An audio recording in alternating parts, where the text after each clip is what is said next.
Okay, here is the 1979 cx500 I bought on Craigslist to do a cafe racer build. Here's a quick picture of how it came out in the end. Pretty happy with how it came out. It was pretty cheap overall to build the bike.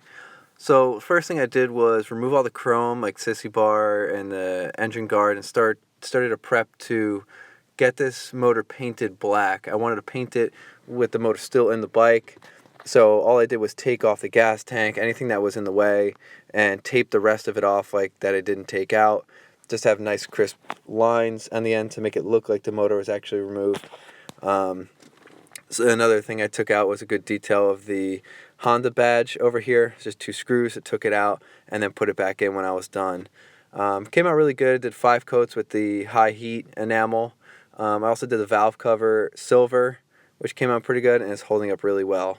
Next thing I did was the gas tank. I took the badges out, stripped all the paint with aircraft remover, and here you can see the Bondo where I actually hammered in where the badges screw in and bondoed over to get it smooth because I'm not putting the badges back. And then 2 coats of the primer, which you can see here, and then I moved on and did, I believe it was 2 or 3 coats of the color just to make sure it was very even. I did light coats just to make sure it was smooth and no drips. And then lastly I did the clear coat. The high gloss enamel on there. I did 2 coats of that, and it seems to be holding up great. I just put a decal over it. I didn't put a badge back on there. The next step, here's me mocking up the seat I bought on eBay to see how it's going to look. The next step was cutting off the rear end of the frame, which you'll see in the next picture.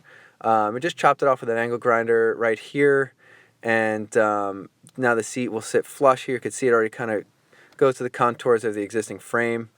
The next step, I ordered this U-bar on eBay. That's the right size bend for the width of the frame, and welded on this straight piece of metal that goes across. I drilled 2 holes in here for the seat to mount. So I just measured where the screw holes for the seat are so I could mount that up and have the seat be removable. So next thing is I matched it up, make sure it looks like it's going to fit great, and there's these 2 pieces of pipe that fit on the inside of the frame and the inside of the U-bar, and that gives it more, it makes it a little more sturdy and gives you something to hold it up while you're welding. Just make sure the length is right so it ends up, I want it flush with the end of the seat, as you can see. So I got it cut properly, it was ready to go, so I welded it in place. I used a really cheap plug-in-the-wall welder, a regular 120 outlet. The welds came out great. Just had to make sure you grind it down super clean. It's super strong. It's not going to go anywhere. So I'm pretty happy with how the welds came out. You're not going to see these anyway. The seat's going to cover it. But so now I fit the seat back on. It looks like it was meant to be there. Very easy to do.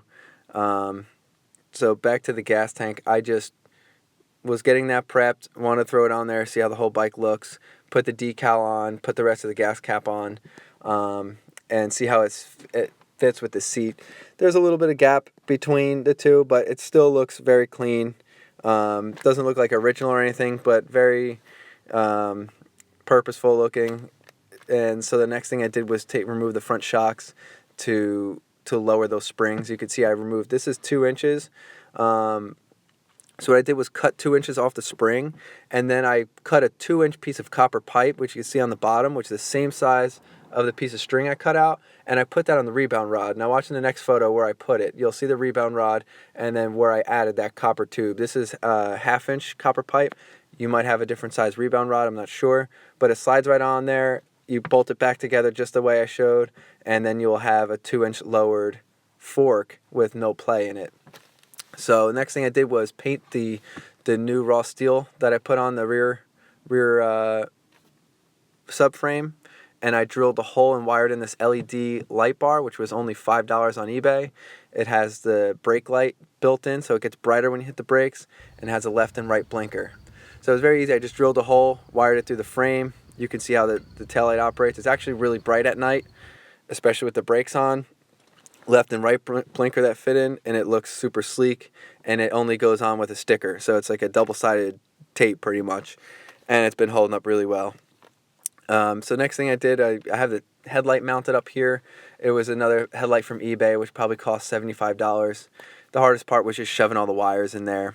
I put lower bars on. I think they're called like Brat handlebars. Those are from eBay as well, probably about $50. And then I replaced the shocks with eBay shocks. They were probably $50 for the set of 2. But the shocks just gave it another touch. The other ones were old looking. I tinted the headlight yellow just to get to go with the rest of the bike. It didn't look good clear, but it's actually a spray painted tint.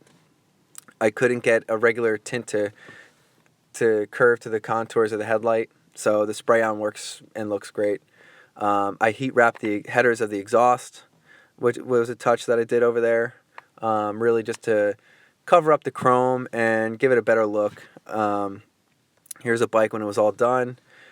It was really, I think it took about 3 weeks to do. If I didn't have to wait for parts to come in that I ordered and I was figuring out as I went on, it would have been quicker. But here's me just, messing around, testing that, make sure all the lights work, starting it up and making sure it runs okay.